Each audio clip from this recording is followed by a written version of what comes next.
So I think we can start.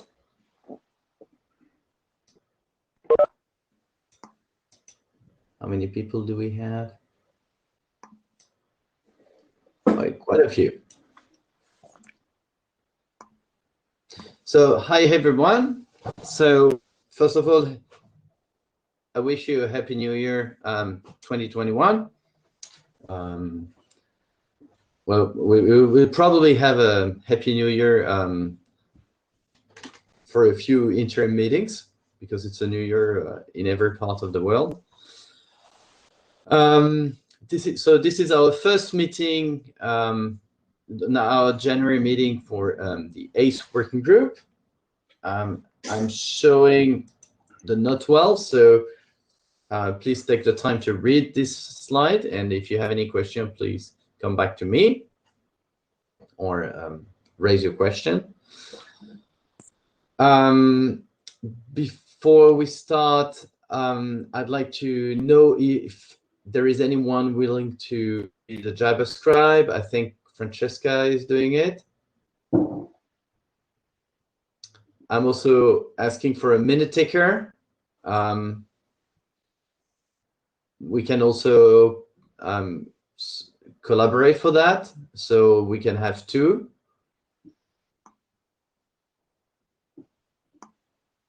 Anyone volunteering?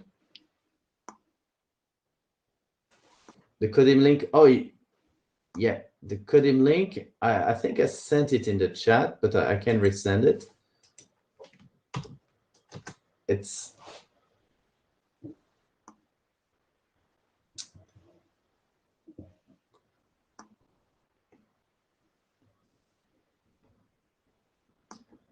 yeah, I can help out with the minutes. Okay, thank you, Garan.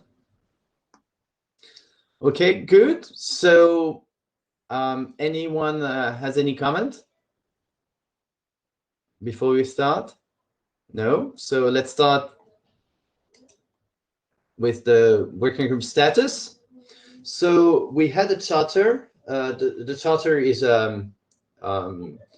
being reviewed and is currently presented at the ISG. So probably this time, as I am speaking. Then it is expected that there is an external review. So it's the regular process. It's nothing more.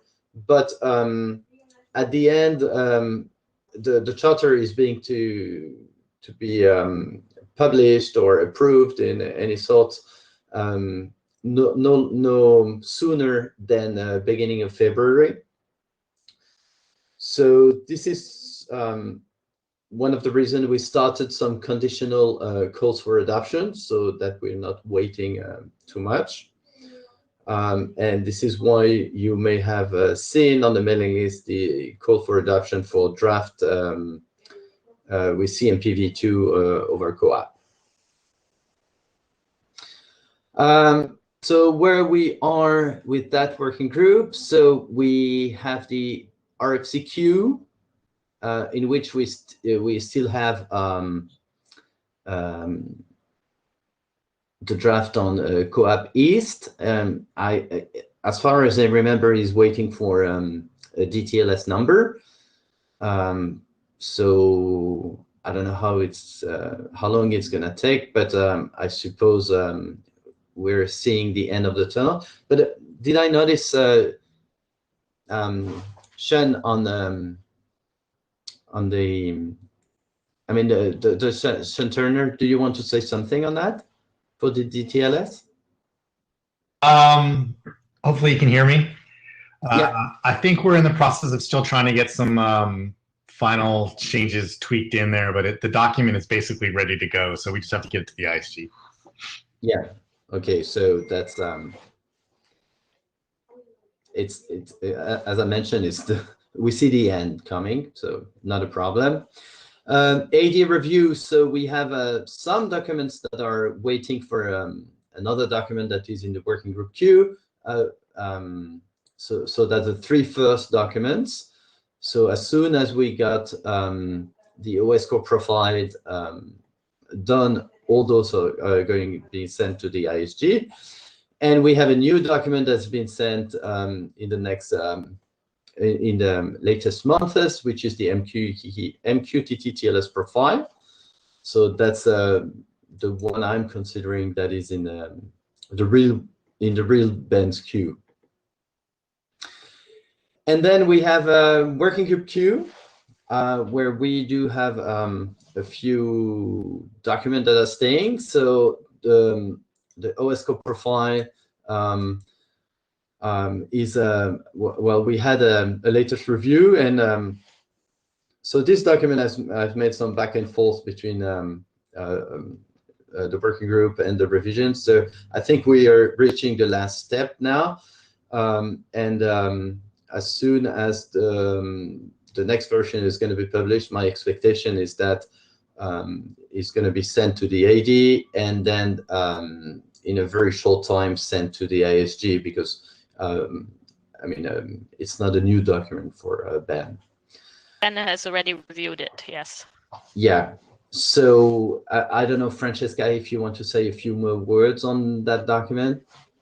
Just that I've just replied to your email just before this meeting.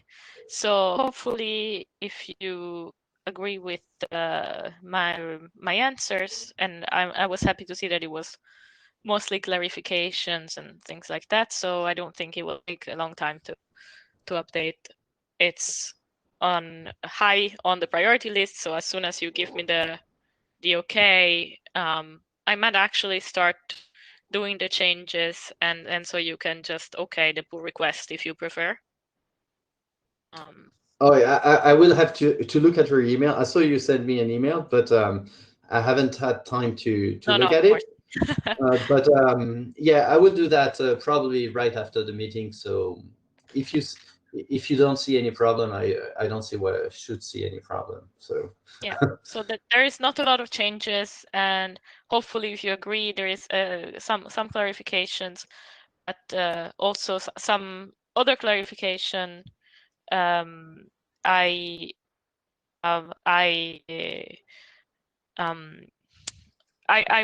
want to keep for discussion with the RFC editor, as neither of us is English native speakers. So oh, yeah. No, that's. I don't really have, like I don't really know. So. Yeah, that's. Yeah. But that's it. Otherwise, I think we're like with the next version, we should be ready to move all the documents. Okay, forward. So that's great news. So probably my expectation is that way before the next interim meeting, that's going to be out of the queue. Then the second document we have is the AIF. So this one is going to be discussed a little bit more in detail during this meeting. And we have the PubSub profile that also have been updated. And we have group com related drafts. So I also updated the milestones. So my expectation is that we get focused on documents, and that we do move them forward on a regular basis. So I have planned interim meetings, one per month, because I mean, I think we were quite successful with those. These meetings are not expected to replace the mailing list. So I mean, please don't wait for the meetings to discuss some of the things. And so, I mean, most of the discussions should be handled on the mailing list, and the interim meetings should be really there to fix things that have not been fixed on the mailing list. Okay, so now let's start with the first draft or presentation we would like to hear about, which is the AIF. I don't know if Carsten, maybe you want to. Oh, Daniel. Yeah. Sorry for interrupting. There is actually a very final PR in the ACE framework, which appeared as a result of a comment from one of the implementers of the OSCOR profile. I just want to point out that on the GitHub, there is a PR. I made that PR. It's basically just a formulation to address one possible misunderstanding of the term overwrite, which is used in the framework to describe the process when you update the access rights. So there is a PR, and I think that would be great if we could consider that before pushing the drafts to on in the process. So you are talking about this one? Yes. Okay. Correct. Okay, so that's something we need to look at more closely. Is that something Ben is involved in it, or? No, it's just the wording. So there was a comment from Marco, and it was taken to the authors, and I made this small PR, which is basically just explaining that we are not strictly overwriting. I mean, this is framework document is not addressing exactly how this process is going when you update the access rights. So the overwrite is not physically an overwrite of the old. I mean, it's not like it's implemented as deleting the old and replacing it with the new. It's actually a little bit more. I mean, there are some information that you might lose in that process. So that's not the intent, but the term overwrite is therefore replaced with something else. Superseding was a considered alternative. Right, superseded was the word. It's just a wording thing. Okay. And I remember the same kind of rephrasing for consistency would happen then in some sentences of the Oscar profile, but just to catch exactly with that. Okay, so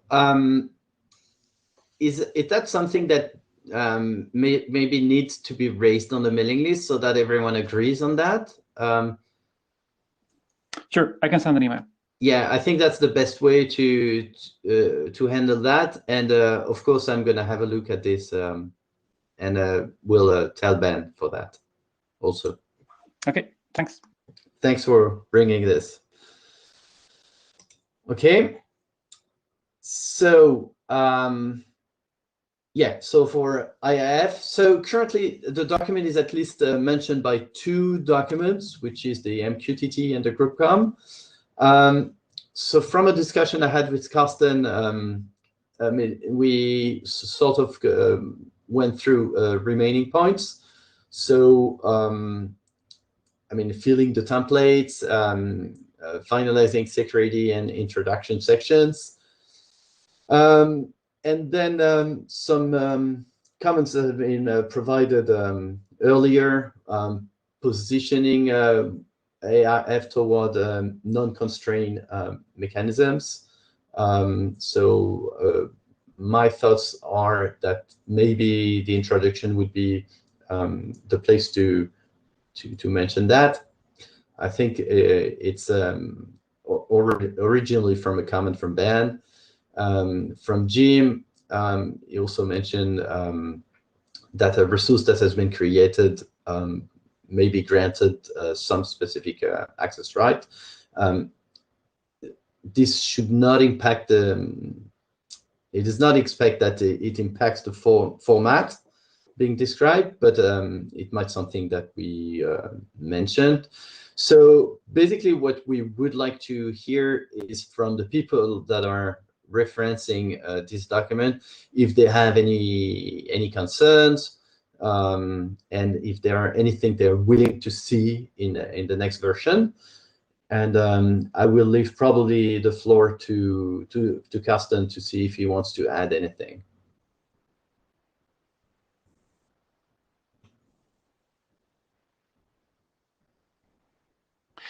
Yeah, so the draft formally isn't complete. We still have to fill in the media type registration template, and we have to write a security consideration section. So that's the minimum amount of work that needs to be done. And then we have a number of comments that are not like do this, do that, but are just raising interesting, partly philosophical questions. So we are a bit at leisure to decide whether we actually want to do something or don't want something. And of course, there are the comments of from the people who actually are using this. And right now, I'm as you said, I'm very interested in hearing if there's anything else that needs to be done at this point in time. So, has anyone any comment on that? Anyone willing to review the document? That would be interesting. So, my guess is that maybe Carsten can update the document, and then we can have some people reviewing. I would like to have people committing for the review. It's a very short document, so I mean, don't be afraid. But it would be good that, I mean, once it's being published, we have the review in the few coming days after the publication. So.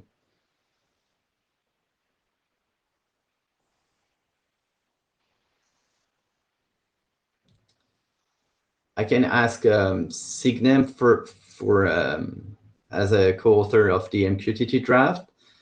I'm wondering if any of the GroupCom draft could volunteer for reviewing the next version of that draft.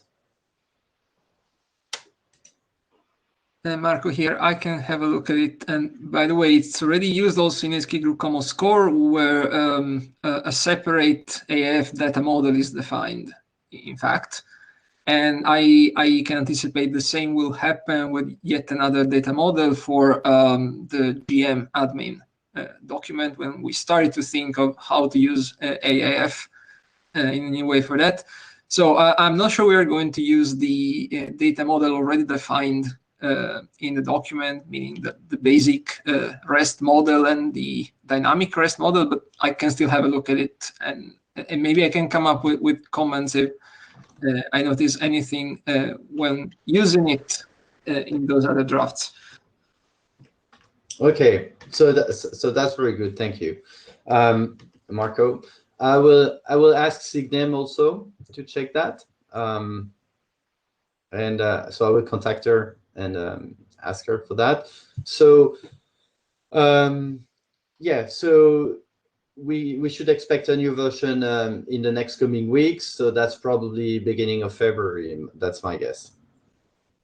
Am I correct with that, Carsten? Is that okay? I'm striking to do it this month.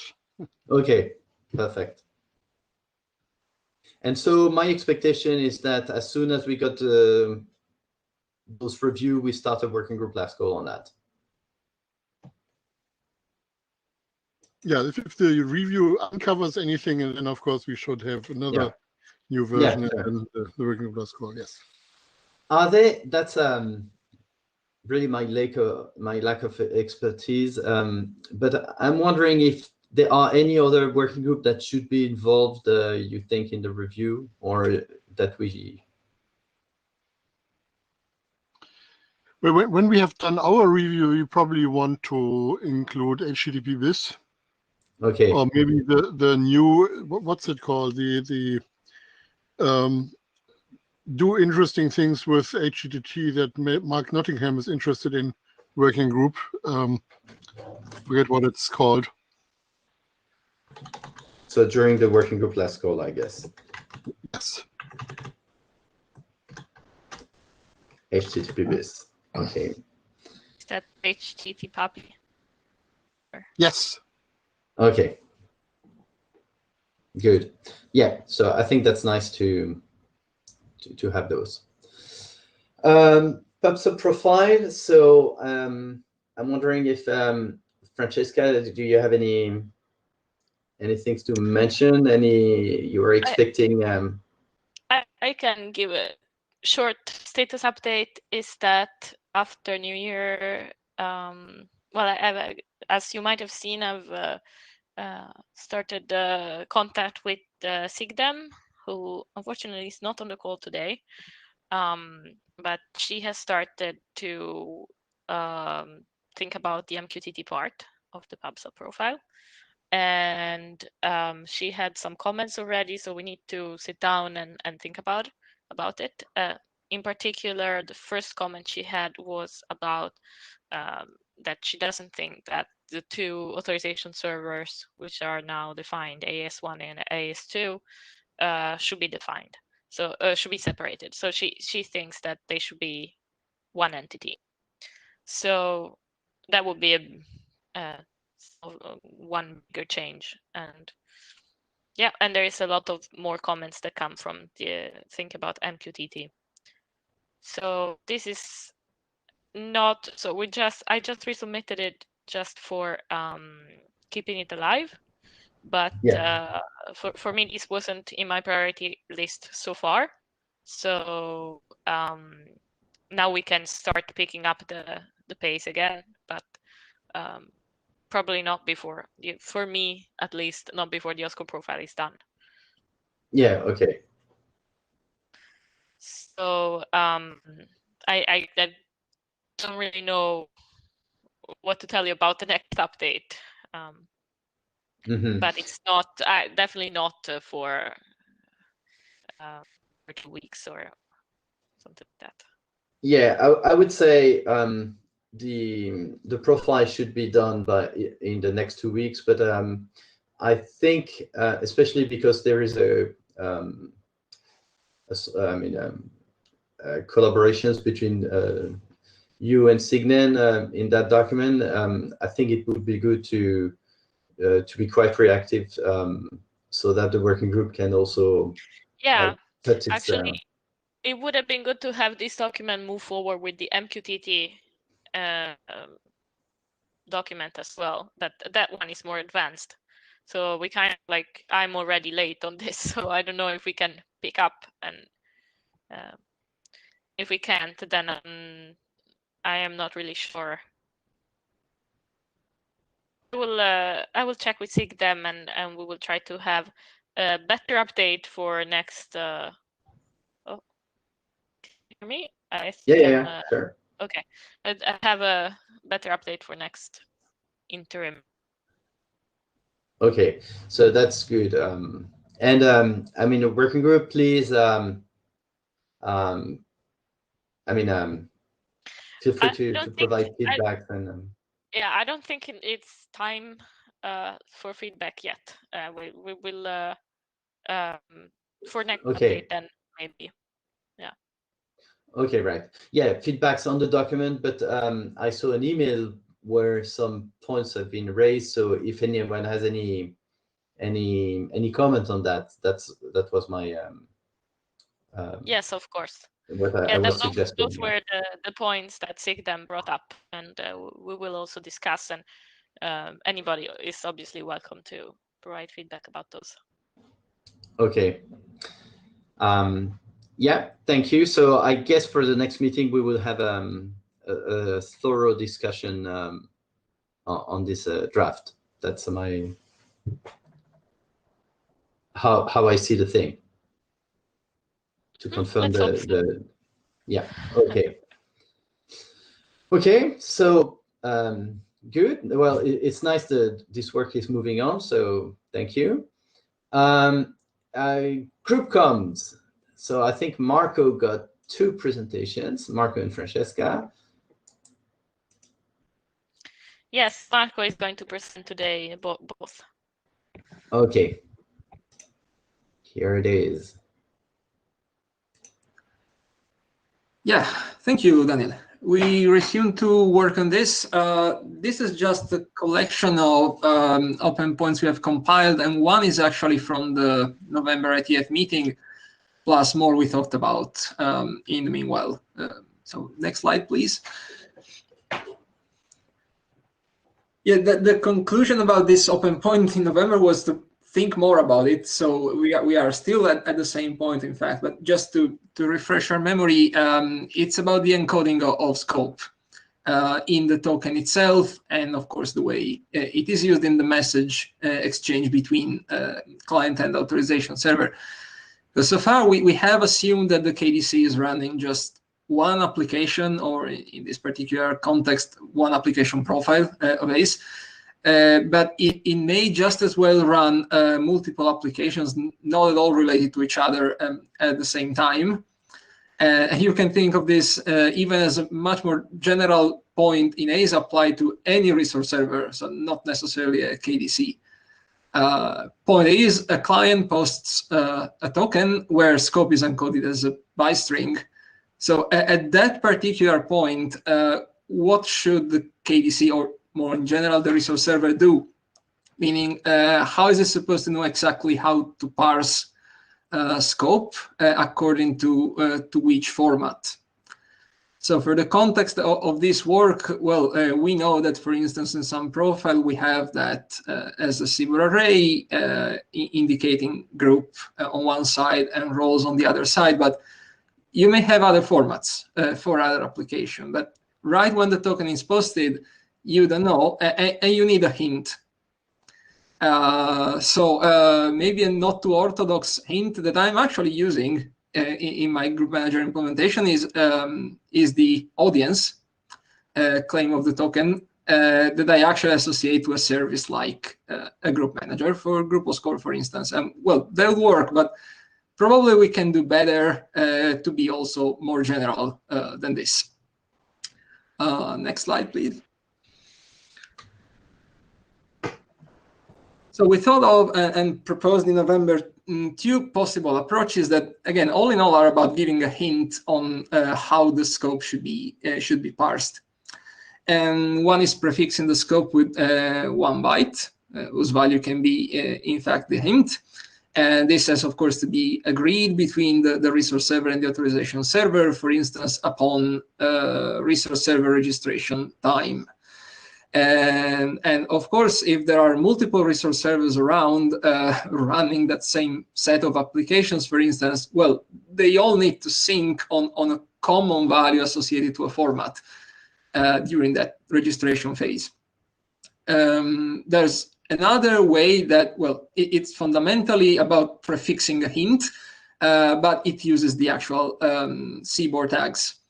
So since the 1 byte CBOR tags are pretty delicate to consider for registration, they will probably mean already a bit more overhead, though compared to the overall size of the token, it's probably acceptable. And probably an overall 2 byte CBOR tag would be sufficient. The problem then becomes also how well this scales overall in the ecosystem, and well, what makes an application entitled to claim for a new tag value to register. These are just open questions. We didn't come to an actual decision other than a tentative proposal to have an appendix describing both approaches and how they could be used. Otherwise, what exactly to do and how much defined in this document or somewhere else is still an open point, in fact. And there I added some comments we raised in November from Ben and Karsten. But we can discuss this more today, I think. Right. So, well, the question is whether we pick one solution or do we keep both?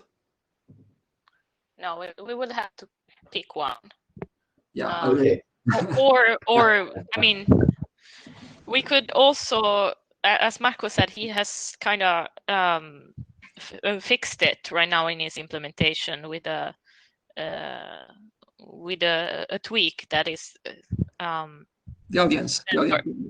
Yeah, the audience, but it would be better to have a cleaner solution, at least in my opinion.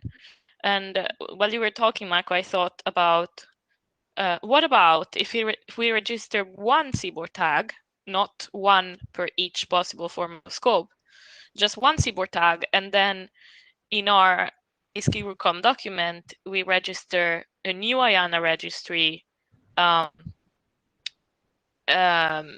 would contain, so basically the prefix or whatever that is going to be called, that tells what the format of scope is. And so you would use both the CBOR tag and then another registry to indicate the actual format. The CBOR tag is only telling you this is a format of, like, this is a scope prefixed by the value that you find in this registry, so that we don't need to register several different tags, one for each format in CBOR. So maybe then we could even use a 1 byte CBOR tag. Not sure about that. We'll see. But that would be just one CBOR tag that we would register. So the tag. What do you think of that? The tag indicates there's a format integer following, and then there's scope. So I think maybe Wi-Fi is not great today, but can you repeat, please? Yeah, sure. So the tag would indicate there's an integer format following, and after that scope. So the tag would indicate that the following item is a prefixed scope. So even though Daniel said, "Oh, are we picking one or both?" Actually, this solution would be both options. So it's good and it would work. I'm just thinking that probably makes scope a CBOR sequence, right? The format number. Well, the scope itself is whatever scope is defined to be. It's the format, and then you have a prefix, and then sure, you can have either a sequence, a CBOR sequence with the prefix and then the actual scope, or you could have, I haven't thought about this, is details. I haven't thought about that, but yeah, let's assume it's CBOR sequence, so you save 1 byte to avoid the array. We still have to go for a bystring as a final thing anyway, possibly tagged, sure. So probably, I don't know if the bystring should drop the sequence then, rather than the array. But so the main inconvenience, as far as I see of the tag, is that we are adding 1 byte. Main inconvenience is that it's supposed, like, most likely longer than just the prefix. But the prefix, on the other hand, would have to be agreed between the resource server and the AS beforehand. But Yeah. what I was saying is that we can add an IANA registry for the prefix, and the CBOR tag will just indicate that what follows is prefix plus scope. It doesn't need to indicate the exact encoding of scope. And in that case, there is still 1 more byte. It's still longer than just the prefix. And also, if we do it this way, we don't mandate that this is used. You could still do the prefix by itself if the RS and AS agree beforehand. Yeah. Because one of the questions I would have is, it's not something where you're sending every packet, so it's just when we're setting the system. Yeah. So I don't see, but maybe I'm wrong, a 1 byte as a problem. And so no, I agree with that. Yes. I would be inclined to, rather than looking for optimization, to have something that is architecturally clean. Yeah, I agree with that. On the other hand, we don't want to register a ton of CBOR. I mean, I don't know how many format of scopes we were looking at, but that was another thing, that we don't want to register 1 CBOR tag for each format of scope, and combining these two would solve that problem. Yeah, I agree. And actually, we can have up to 56 or so possible formats encodable in 1 byte of prefix, if we play around with positive and negative values. Mm-hmm. No, I was more struggling with the actual encoding. I think that the practical bystring that scope has to be will have to wrap a sequence composed of the prefix and the array. Sorry, you said it. Yeah, I believe that if we do that and looks fine, the practical byte string that has to be sent on the wire scope will have to wrap not the array anymore, but the sequence with the format number and the array. I'm not sure. It Neither. depends how you, yeah, because so we would have a tagged byte string, Mhm. and the tagged byte string or tagged CBOR sequence. Yeah, I think we need to think a little bit more how that is actually encoded. Just thinking that just as per arrays, scope is either text string or byte string. So we need to live with it. Yeah, but so you're saying that the CBOR tag plus, like, what is after CBOR tag is supposed to be a byte string or what? We still have to tag exactly a byte string. I'm saying the value of the byte string wouldn't be anymore an array, but it has to be a sequence, integer for the format and then the array. Why does it have to? You need to produce a byte string to tag in the end. Yeah, you can wrap it, right? I mean, you can. So I have the impression that I'm not sure everyone is following the discussion. So maybe what I would suggest is that you take the design you think is the best one, and the important thing is that we sort of agree that fighting and having something very complex for one byte maybe not really worth it. And I think we can take that from that. So just propose something you think is the best solution, and I mean, having something clean and that is implementable would be prioritized over. Sounds good. Okay. That's yeah, I think that's good. The But meta. thank you. The meta question is, should all this be defined, register included, if we go for that, exactly in this document? Because it's a pretty general point, actually. This would be valid for the ACE framework as well. Is it a problem? It is in that document, and we. No, well, it's fine just to give it more visibility, because it in principle it affects any application using ACE, I think. Okay. Affects, so just not to risk that it goes on the radar. Yeah. Would it be a huge thing? I don't have any opinion on that. I'm usually trying to reduce the number of documents, but I'm happy. I'm happy anyway.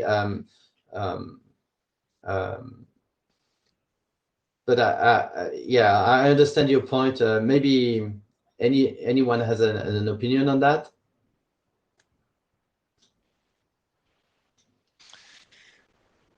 I mean, it would be good if the framework, even if the framework doesn't define this, but if it had a reference to something like that, it would be good, because it would make the implementer aware that this is possible and there is a solution existing, and then where this is defined, either in a document or in a separate, very short 2-page document. It's kind of the same, but I don't know. It's a shame that Ludwig is not here either, because he would have had a very strong opinion about. I don't know if maybe Göran, do you have an opinion about adding a sentence referencing something like this, saying that this is something that can be implemented or not? No, I don't have a strong opinion here. I think my view would be that we don't have so many documents. So if it's something we realized while designing the group com,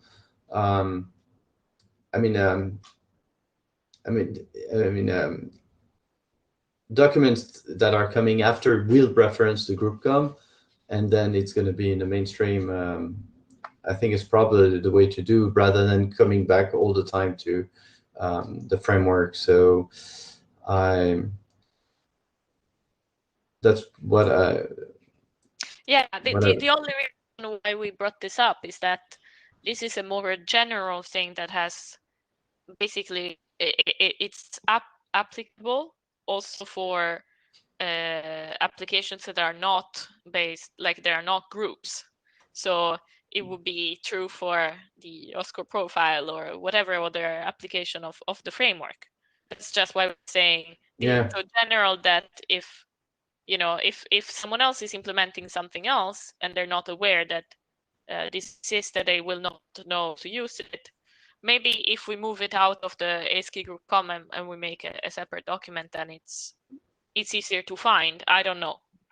It's just, but we can start with a proposal, and then we can take back the discussion on if we should have it separate or in this document or something else. Yeah, I will be more in favor of focusing on that document, and since we don't have thousands applications or related to the framework, I think it makes sense to have this being specified in one application. Or I'm not too worried about that, but maybe I'm wrong. So if anyone got a strong feeling on that, it would be good to raise that maybe on the mailing list, or Ludwig can state its mind. But if we're not hearing from anyone, I would suggest we focus on the group com. Okay. Okay, we start here for the next iteration anyway. Yeah.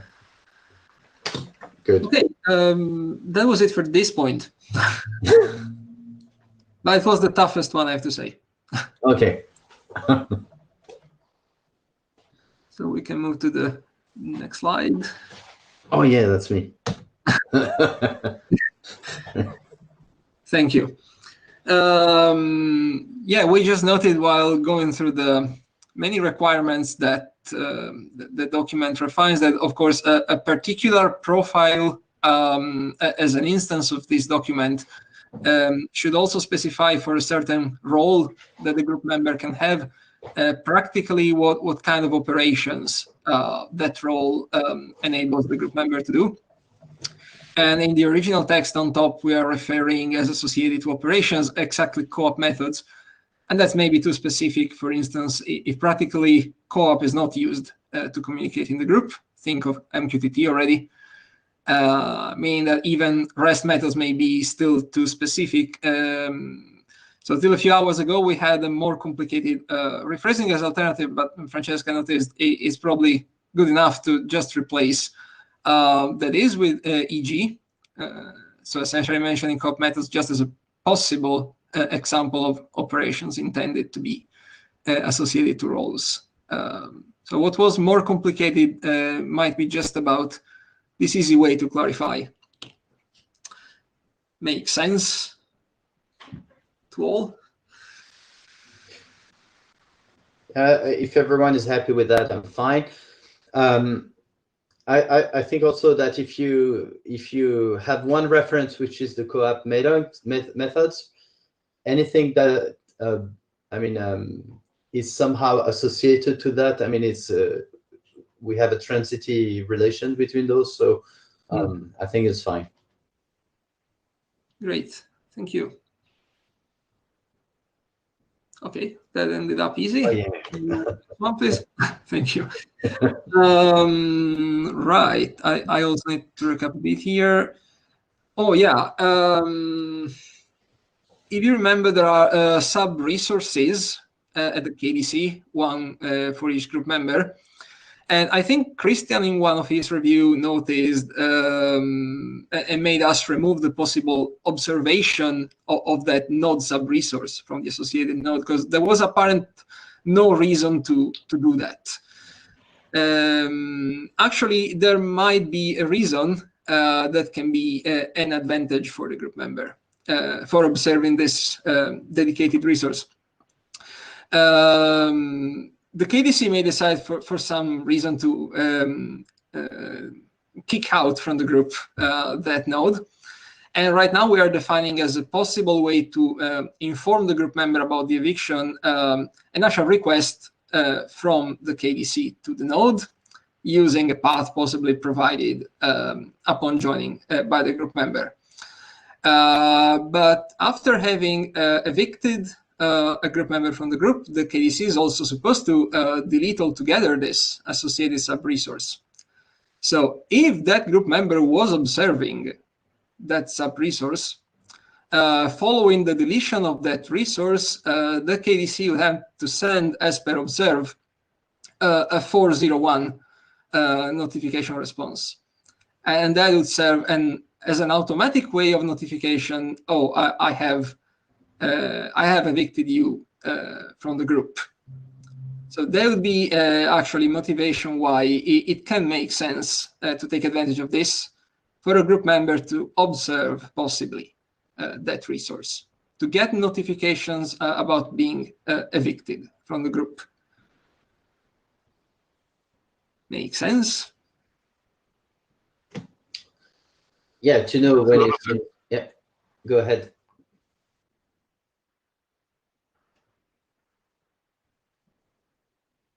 Was that Karsten, I think? Yeah, I just said it makes a lot of sense. Having all these callback URIs being exchanged, that's the HTTP way of doing things because they don't have anything else. We do have observation, and as you mentioned, it just falls together neatly. So let's just use what we have. Thank you, Karsten. Okay, next slide, because here it comes the catch that requires a bit of addressing. At the KDC, there's another common resource to the whole group, so to the whole members, where they join, and that once members, they can be interested in observing as well to get updated key material in case it changes. So if we do what I said in the previous slide, the group member would end up observing both resources, and because of the way they represent their content, the two notifications would be very similar in content in case the key material changes in the group, and that's just redundant. So using the possible observation of the node dedicated resource, like I said in the previous slide, a trick to avoid that can be that the group member observes its node sub-resource using also the no response, stating it's not interested in successful responses. So what we really want to get as a possible notification is only the one following the deletion of the node resource because of the eviction from the group. So then we'll have what we want, avoiding any redundant overhead as an almost duplicate information received. That would work, wouldn't it?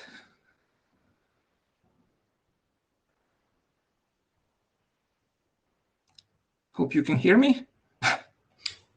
Yeah, you didn't hear me say ouch. Ouch.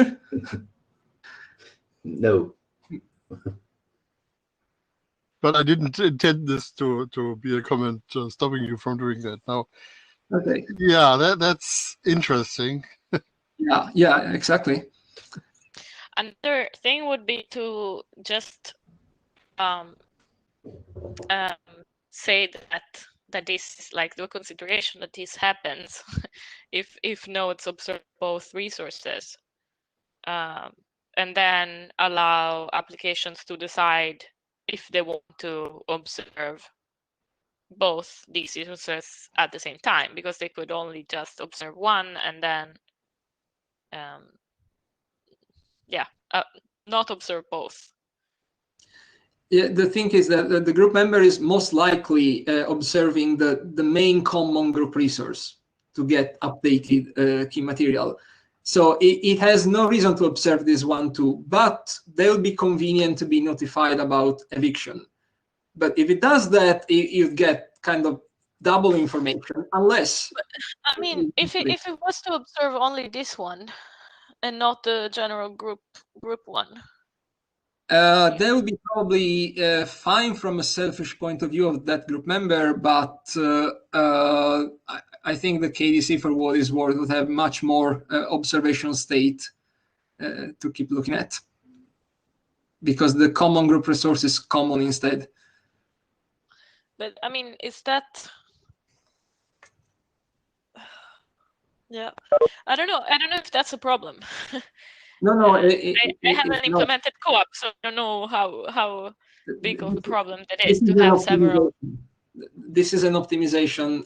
The member can still observe both without no response, and well, it will probably get many redundant notifications, and well, so be it.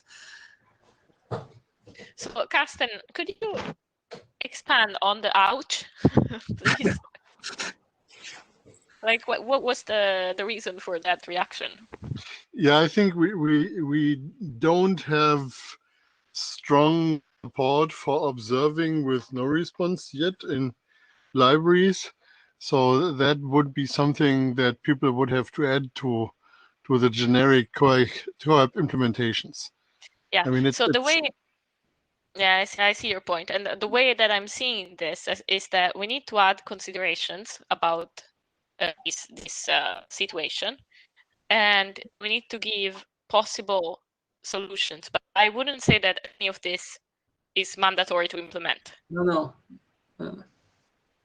So what I'm saying is that if the libraries don't have, like, this is an optimization, if the libraries don't have the way to do this, they can solve it by, only observing one of these two resources, or accepting that they get double observations or notifications. I agree with Francesca here. I think this is an interesting tweak, but it's I mean, and it should be handled like that in the specification, like a note or a remark, or saying in case this is everything is supported, this is how you can optimize things. But it's not central. I agree. Okay, but reassure you, Carsten. I agree. Good. Great, thanks. So next one. Great. Still thinking of that same node sub-resource, the group member can send a put request to request new individual key material, practically in the group score case, a new sender ID. The payload should be empty. So right now we are not saying what the KDC should do if it receives a request with non-empty payload. Should it just pretend not to see that and continue, or actually return a bad request? Any opinion on this?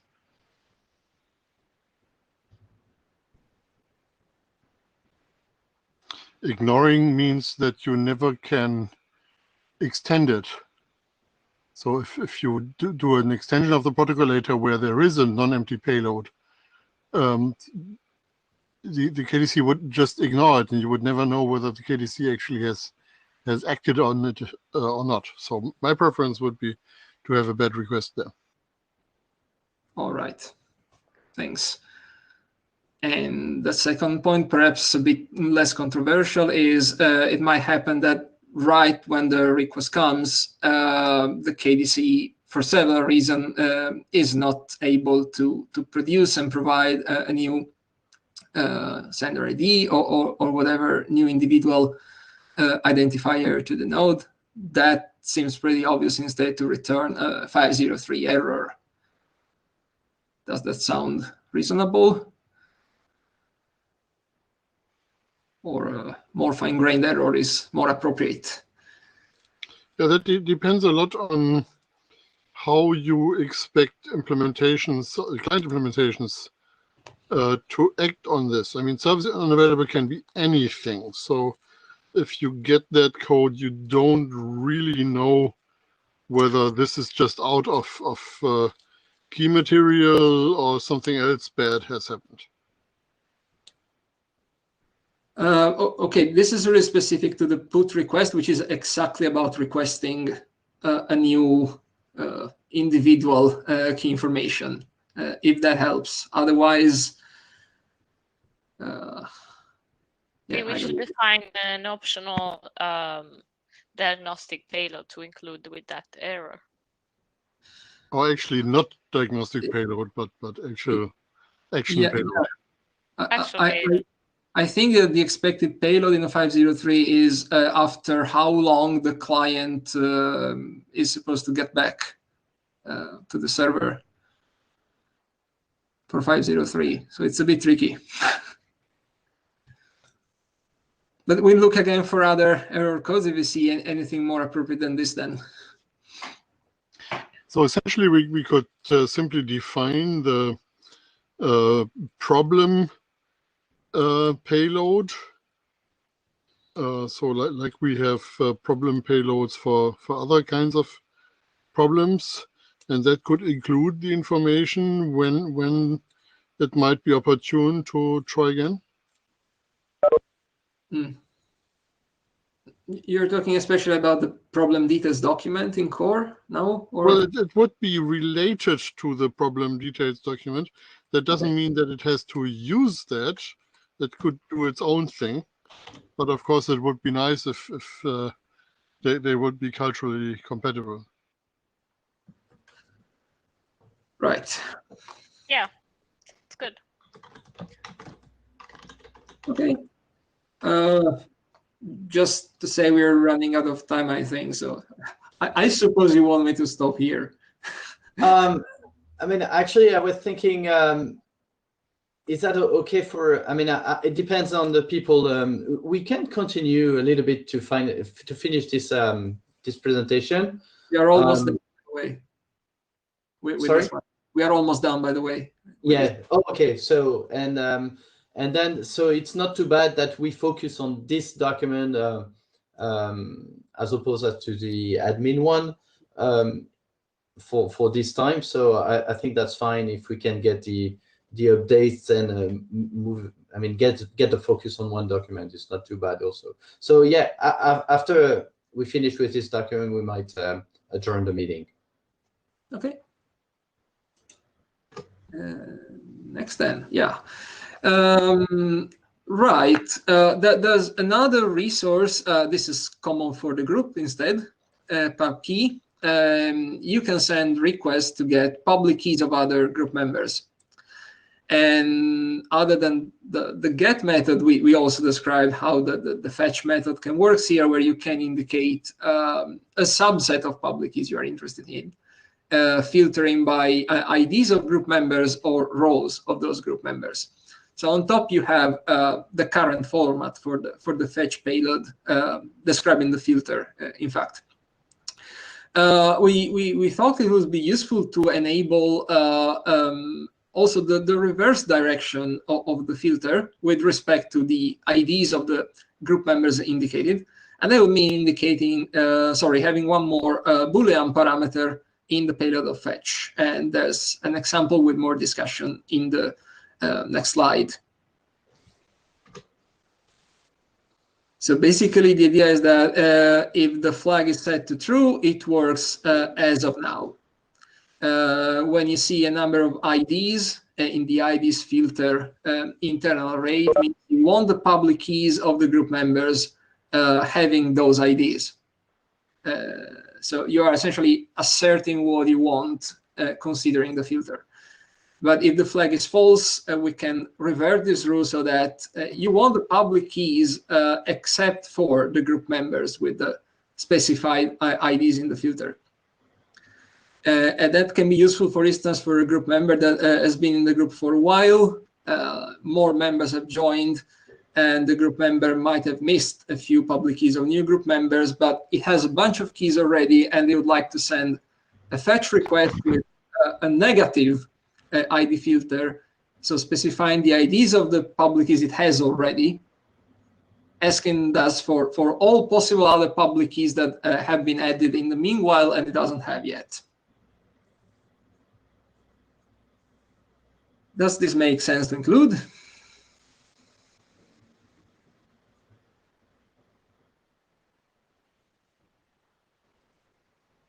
Because the only way to get public keys of nodes you don't know they have joined already is just about asking for, well, the full set with a get or with an empty ID filter then. And then, of course, you'd get all keys currently present, but maybe you don't want to get, again, the ones you already have for sure. Any comment on this? Makes sense to me. Okay. Yeah, me too. Great. And we'll add it. Next, please. Right. This is just to have more feedback in case we are misunderstanding anything here. And this is probably all text that remain from previous version that doesn't sound right anymore. It was mentioning that upon receiving a delete request to a node sub-resource for a node wanting to leave the group, the KDC was in fact supposed that this request was consistent with the roles of that group member, but actually the roles don't really play any role in the ability, legitimacy of a group member to leave the group. That's something that should be always possible, in fact. So unless we forgot something or we are not seeing something we meant some time ago, it should be just about deleting this text about the delete operation. You can always check in, but you can never leave. I mean, I suppose we don't want that. Anyone should be able to leave the group, and it's just a favor to the KDC in terms of material to keep around and manage after all. Okay, so we'll just remove the text, and that comes back in another paragraph later on, but okay, thank you. So is the alternative that someone can never leave, or? Yeah, it would make sense if you really want to forbid a node to leave based on its roles. But I mean, that node at the end of the day can still just forget about the group altogether and practically leave anyway. So I don't see what can really add or help. So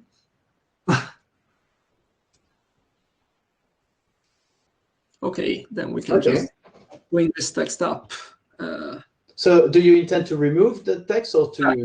Yeah, was to remove it unless we were really not seeing any possible reason to keep it. Okay. Yeah. Right. This should be the last big one. Following the joining request, the join response include, if requested, public keys of the group members, and they can also be specified as a response to the pub key sub-resource. Now we are also considering COSI keys, especially as exact encoding for public keys. And we are saying that in that case, the KID parameter of the COSI key must be present and include a valid identifier for that group member. That is responsibility of the specific profile to define. In particular, in the group score case, that KID field takes as value the sender ID that the node has in the group. But thinking more generally, of course, well, you may have one day alternative encoding than COSI keys. We are actually already admitting this and ways to signal it. Okay, but then you need to be ready to have an encoding of public keys where there's no equivalent internal field to indicate something like KID, but you still need that information to be provided. So it has to be in the actual messages exchange between the KDC and the joining nodes or the group members.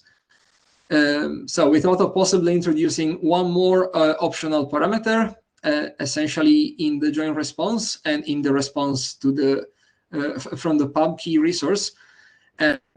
Parameter would in case the public keys are requested and the used encoding is such that the key doesn't include any embedded indication of identifier. And this new peer identifiers parameter would be essentially analogous to the peer roles parameter we have already explicitly indicating the roles of the members in the group.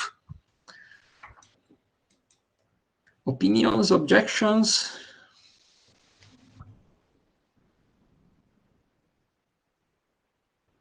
And this is all for the sake of extensibility, of course, because in practical cases, in practical implementations, we are definitely considering cozy keys, but it's for possible future extensibility.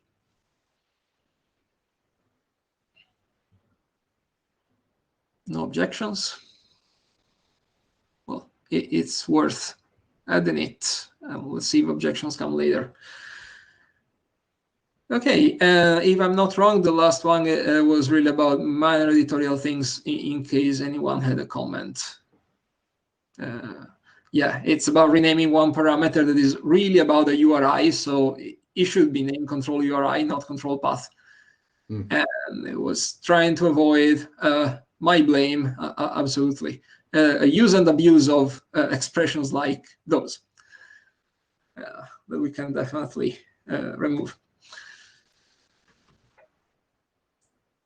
So avoid using groups, set of groups. Oh, okay, so yeah, a compact way of expressing singular and plural, and like groups and set groups at the same time in a compact way. Okay. But it's editorial. Okay, so looks good. Yeah. So as I mentioned, I think it's good to get focused on that one, and my impression is that we can move this one and then consider either the OS core profile, the OS core GM admin in a second term. The first term being the group com drafts, and then the admin, because that's going to be the same person working on those or the same set. So at some time, I think at that where we are, and I mean, I'm happy to be wrong, but my understanding is that it's possible that we get focused on one and then the other, rather than having those two parallel drafts. A small final comment, ASCII group com score is pretty stable, and it will mostly be about updating it to reflect the updates we do in this document instead of consistency. Yeah. Okay, but is that the same with the GM admin? No, that's okay. Yeah. Okay. That's a relatively new document and requires actual work on new features. Okay, yeah. But so what I suggest is that for the time being, we really focus on this key group com draft. So the two of those, the OS core and this one, and then we focus on the admin one. Sounds good. Okay, so I'm expecting to see a new version being published quite soon, and hopefully. I mean, no other issues. We'll see. Okay, so thank you, everyone. I think we may stop this meeting, and thank you for attending. Thank you for participating. We made good progress, I think. And again, Happy New Year, and see you next time on the mailing list. Thank you very much. Bye. Yes, thank you. Thank you. Bye-bye. Bye-bye.